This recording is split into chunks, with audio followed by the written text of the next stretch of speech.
پختون فضل الرحمان صاحب کی سے بھی وابستہ ہیں، پختون خیبر خواہ ملی عوامی پارٹی سے بھی ہیں، پختون ایم کیو ایم سے بھی ہیں، اور سب سے بڑی تعداد تو ایم کیو ایم میں پختونوں کی. تو آپ اس فرق کو تھوڑا سا اگر ایک سیاسی تناظر میں دیکھنے کی کوشش کریں، میرے اس پوائنٹ کو لیں کہ پختون کا مطلب اے این پی نہیں ہے اور اے این پی کا مطلب پختون نہیں جو ہے. اس میں مختلف یہاں پر سیاسی جماعتیں موجود ہیں اور اللہ ان کو رکھے. اسی طرح اردو بولنے والا کا مطلب ہر ایم کیو ایم نہیں ہے. بالکل. کیا آپ جماعت اسلامی کے جو امیر ہیں منور حسن صاحب اردو بولنے والے ہیں؟ ٹھیک صحیح. کتون کو مونږ به تاسو کال اخلو. کال که تاسو سوال تپوس کول غواړئ د حیدرآباد سرزبیل د کراچۍ په حالاتو باندې، نو دین بعد مونږ بیا نور گفتگو چې کومه د هغه به بریک ملګرو مونږ ته وویل شول چې مخکې اخلو یو بریک. د بریک نه بعد به راځو تاسو کالز به اخلو. د هغې نه بعد مونږ بیا د متحده قوم مومنټ چې کومه پلان لري د پښتون بیلټ لپاره، یا چونکې دوی ځان ته د پاکستان یو ډېر لوی جماعت وایي، نو د پښتون بیلټ چې کوم دی فاټا یا د پښتونخوا چې کومه سیمه ده هلته چې کوم بدامني د هغې په اړه دوی څه نظر لري هغه به دوی نه تپوس کوو. د بریک نه بعد به ستاسو کال زموږ اخلو ملګرو. اخلو یو بریک، بیا واپس راځو پروګرام طرف ته.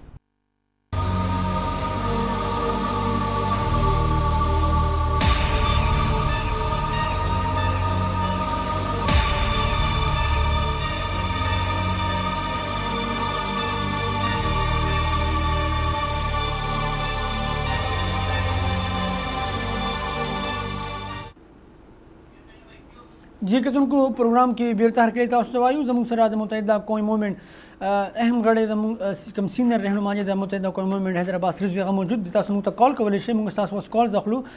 تاسو که مختصر خپل خبره موږ ته راورسوئ یا سوال مختصر خو ټو د پوینټ خبره که تاسو وکړئ نو موږ ته به په ډېر زیات کالز اخیستو کې اساني وي. ملګرو موږ سره کالر دی، اخلو یو کال، د هغې نه بعد بیا چې دی د هغوی سره گفتگو جاري ساتو.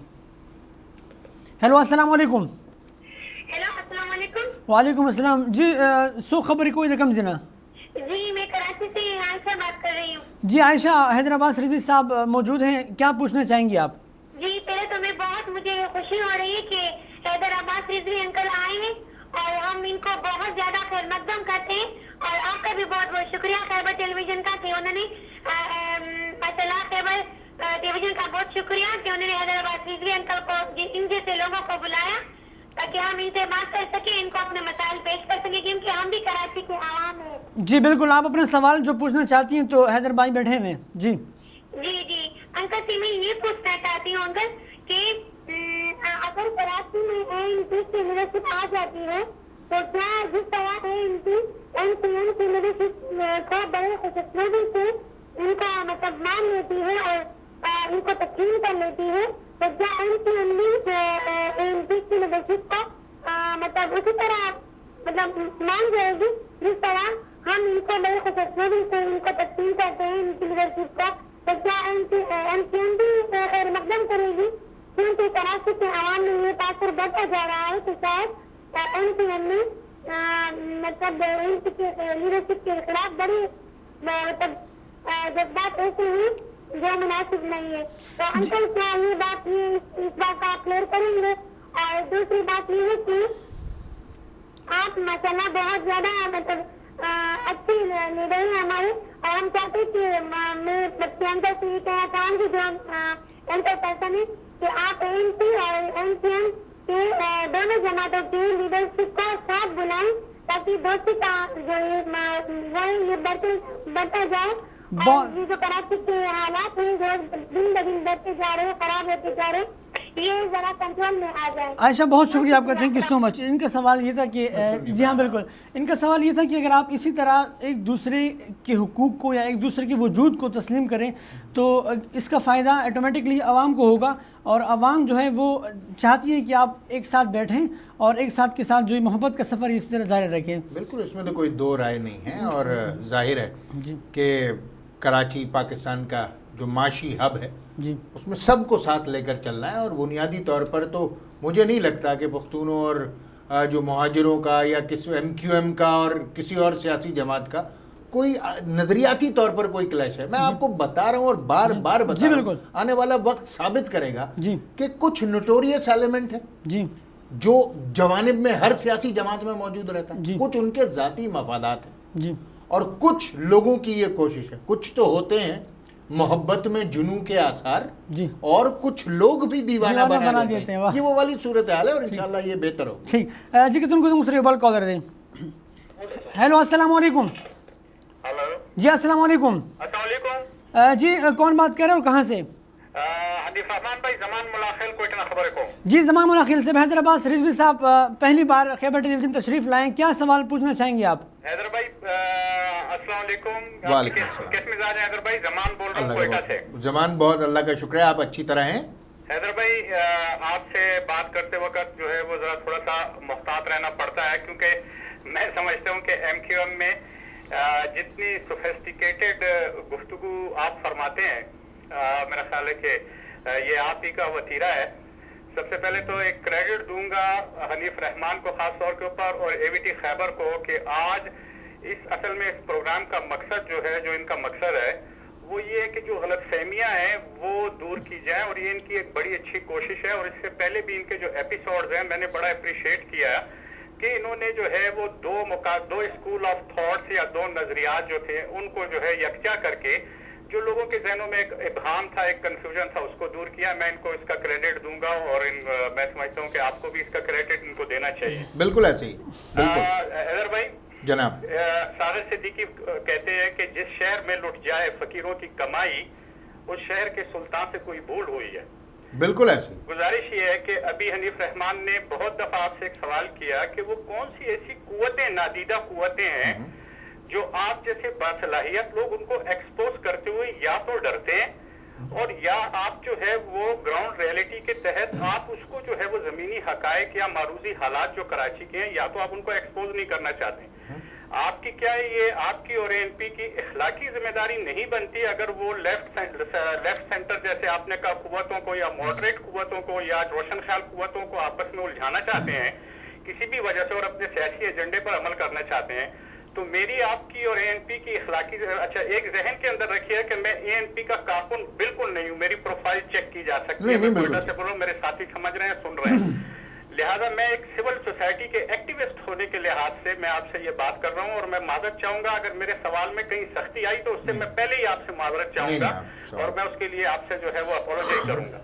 بات یہ ہے کہ کیا ہماری اور آپ کی یہ اخلاقی ذمہ داری نہیں بنتی کہ ان قوتوں کو جو ہے وہ ایکسپوز کیا جائے اور ہم بولڈ، آپ تو بولڈ سیاست کرتے ہیں، آپ کے قائد کا فلسفہ جو ہے وہ یہ ہے کہ خدا کی سرزمین کے بعد اللہ کے علاوہ کسی دوسری قوت سے ڈرنا نہیں چاہیے. ابھی الطاف حسین صاحب کا ایک بڑا بیان آیا تھا، وہ بہت خوبصورت بیان آیا تھا.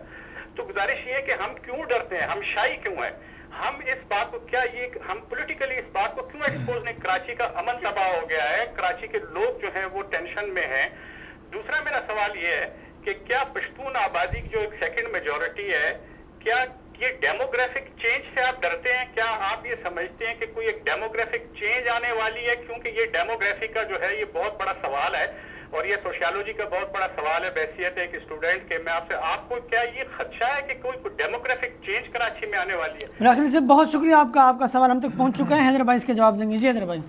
میں بہت شکر گزار ہوں جی زمان صاحب کے، انہوں نے بڑے پرٹیننٹ اور بڑے خوبصورت سوال پوچھے. انہوں نے دیکھیے جی اول تو بات ڈرنے کی نہیں ہے، جی بات ایک کنفیوژن کی ہے جی جس کو لوگ اگر ہم زبان کھولتے ہیں جی تو وہ اس کو کنفیوز کرتے ہیں اور اس کا نقصان پھر اہلیان کراچی کو. جی مثال کے طور پر جب ایم کیو ایم یہ سٹیٹمنٹ دیتی ہے کہ کراچی میں ایک بہت بڑی تعداد میں دہشت گرد آ گئے ہیں، جی لوگ اس کو اس طریقے سے لیتے ہیں کہ جیسے ہم یہ بات پختونوں کے لیے کہہ رہے ہیں، جی دہشت گردوں کے لیے نہیں کہہ رہے. جی خدا کے لیے اس فرق کو سمجھنا چاہیے کہ جو نقصان خیبر پختونخوا میں خود پختونوں کو ایک بہت بڑی تعداد میں دہشت گردوں کے ہاتھوں ہوا ہے، جی ہم جب اس شہر میں اسی حوالے سے بات کرتے ہیں جی تو لوگ اس کو مس انٹرپریٹ کرتے ہیں اور لوگ یہ سمجھتے ہیں کہ خدا نہ خواستہ ہمارا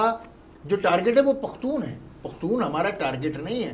پختون یہاں پر موجود ہیں، یہاں کی جو ایک ثقافت ہے، ایک تہذیب ہے، کراچی کا اپنا ایک سٹائل ہے جی اور وہ اس کے ساتھ آ کر شامل ہو رہے ہیں اور ایک بہت بڑی تعداد میں شامل ہو چکے ہیں اور شامل ہوتے رہیں گے. جو آتا رہے گا شامل ہوتا رہے گا. اور جہاں تک انہوں نے زمان بھائی نے بات کی ڈیموگرافک چینج کی، تو کوئی ڈیموگرافک چینج نہیں آنے جا رہا، کوئی ایسا مسئلہ نہیں ہے. کراچی ایک سمندر ہے, لوگ آتے ہیں, ضم ہو جاتے ہیں, چیزیں چلتی ہیں. اگر آج اے این پی کے پاس 2 سیٹیں ہیں پختون, یعنی اے این پی سیٹس, کل ہو سکتا ہے کہ وہی ایم کیو ایم کا کوئی پختون جو ہے ان سیٹوں پہ بیٹھا ہو. تو وہ تو کوئی ایسا مسئلہ ہے نہیں, کوئی بڑا ڈیموگرافک چینج. بہت بڑا کیا ہوا, ایک این اے سیٹ اور جائے گی, ایک این اے سیٹ اور اے این پی لے لے گی. آج اے این پی لے گی, کل پھر ایم کیو ایم کا کوئی پختون اس پر آئے گا. تو اس میں کوئی مسئلہ ہی نہیں ہے, کیونکہ ہم تو سینہ ٹھوک کے یہ کہتے ہیں کہ پختونوں کی کراچی کی سب سے بڑی تعداد ایم کیو ایم کے ساتھ ہے, اور یہ پورا ہمارا ٹریک ریکارڈ بتاتا ہے کہ بالکل ایسا ہی ہے. جو سائٹ ٹاؤن کا ناظم ہے وہ ایم کیو ایم سے. تو یہ ساری صورتحال سب کے سامنے ہے, ہمیں کسی سے کوئی تھریٹ نہیں ہے. ہمارا کراچی کا, پاکستان کا, خیبر پختونخوا کا جو مسئلہ ہے اور جو سب کا ایک جیسا مسئلہ ہے, وہ مسئلہ ہے دہشت گردی.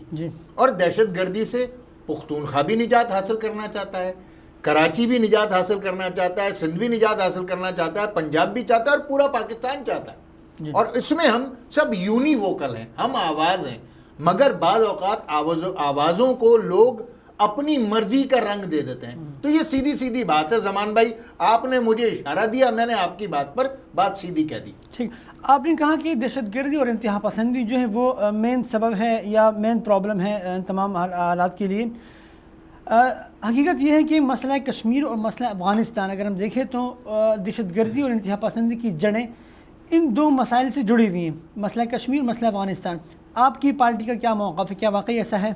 دیکھیے, جو کچھ بدقسمتی سے ایک عامر ضیاء الحق کے دور میں ہوا, جی, اور جس طریقے سے استعمال کیا گیا پاکستان کے ناردرن ایریاز کو اور خاص طور پر ہمارے فاٹا کو, اس کی قیمت فاٹا کے لوگوں نے بہت بھگتی ہے. جی, خدا کے لیے اب یہ وقت آ گیا ہے کہ ایک ایسی صورتحال فاٹا میں رونما ہو جی, کہ فاٹا کو پاکستان کا حصہ ہو, فاٹا سے ایف سی آر کا خاتمہ ہو, وہ ظلم اور جبر کا نظام ختم ہو, فاٹا میں ریفرینڈم ہو, فاٹا کی عوام کے اوپر یہ فیصلہ چھوڑا جائے کہ اگر وہ چاہتے ہیں کہ پختونخوا کے ساتھ ان کا مرج ہو اور وہ الحاق ہو تو ٹھیک ہے, پختونخوا کے ساتھ ہو. اگر وہ اپنا صوبہ ڈیمانڈ کرنا چاہتے ہیں تو ان کا اپنا صوبہ ہو, مگر فاٹا کو خدا کے لیے پاکستان بناؤ. پاکستان کے وسائل, پورے فاٹا کے اتنے بریلینٹ سٹوڈنٹس ہیں, اتنے ذہین طلباء ہیں وہاں پر, مگر وہاں پر ایک یونیورسٹی نہیں. مجھے حیرت ہوتی ہے اس بات پر, اور میں چاہتا ہوں کہ وہاں کے لوگوں کے ساتھ بہت زیادتی ہو چکی. وہاں تعلیم جائے, وہاں صحت جائے, وہاں بنیادی زندگی جائے, اور اس طریقے سے چیزیں آگے بڑھیں. اور فاٹا کو کا جو استعمال ہوا, جس طریقے سے ناجائز طور پر اس زمین کو استعمال کیا گیا, وہ ایک وہاں کے رہنے والوں کے ساتھ ایک بہت بڑا ظلم تھا, اور اب اس کو ختم ہونا چاہیے. جن خواہشات کا آپ نے ابھی اظہار کیا فاٹا اور پشتون بیلٹ کے حوالے سے, ان خواہشات کی تکمیل کے لیے پریکٹیکلی آپ کی جماعت کیا کر رہی ہے؟ دیکھیے, 18ویں ترمیم میں جی, ہم نے پختونخوا کو پختونخوا تسلیم کیا. ہم نے 18ویں ترمیم میں, آپ اے این پی کے تمام ذمہ داران سے پوچھ سکتے ہیں کہ ہم نے کھل کے مخالفت کی ایف سی آر کی, کہ ایف سی آر کو ختم ہونا چاہیے.